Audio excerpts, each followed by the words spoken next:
Welcome to Counterpoint. I'm Tanya Granick-Allen. Well, it's no surprise that since COVID, many families across Canada are rethinking education delivery. With families forced to homeschool or supervise virtual schooling during the lockdowns, many have since sought alternative options to government funded, government delivered education. Take Ontario, for example.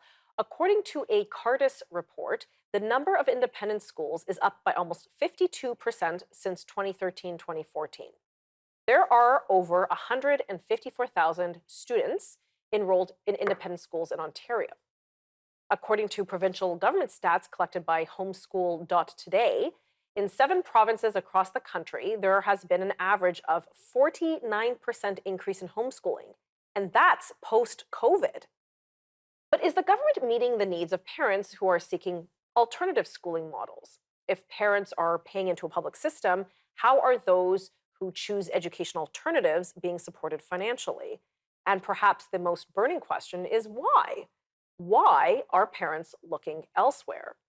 Well, later in the program, I will be joined by Jagwinder Sidhu, principal at Headway School in Edmonton, Alberta.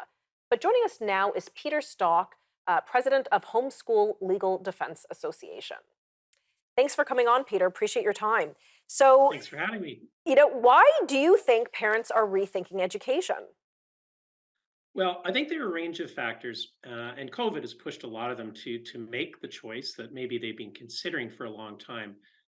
There are all kinds of problems in the public system. Declining standards for academics is certainly one of them, but that's been a slow decline over many decades, quite frankly. Um, there's increasing indoctrination in the schools. I think we're all aware of that to some degree. I think it's a lot worse than most parents recognize.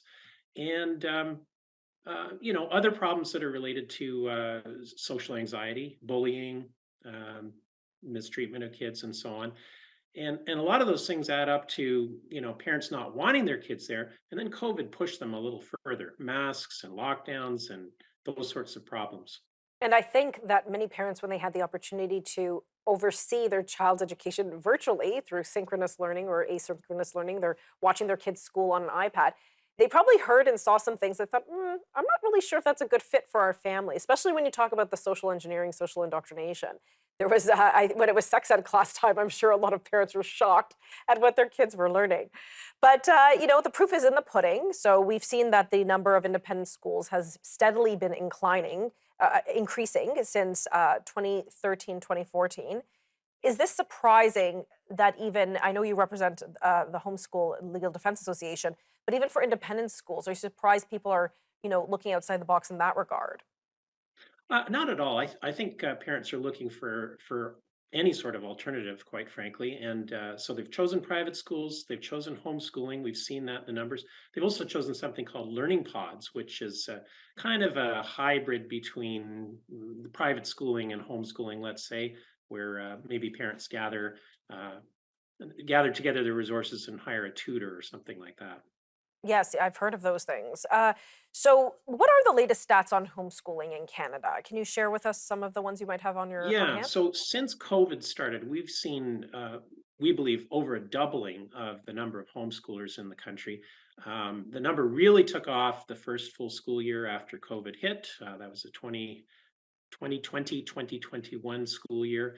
And it did drop back a bit this past school year, we believe. Not a huge amount, but certainly some parents said, "Well, things are kind of returning to normal," or maybe I found the alternative too expensive or too hard or whatever the case may be. But what we have found is, at least with homeschooling, the vast majority of parents have stuck with it, even with things having so-called returned to so-called normal in the public system.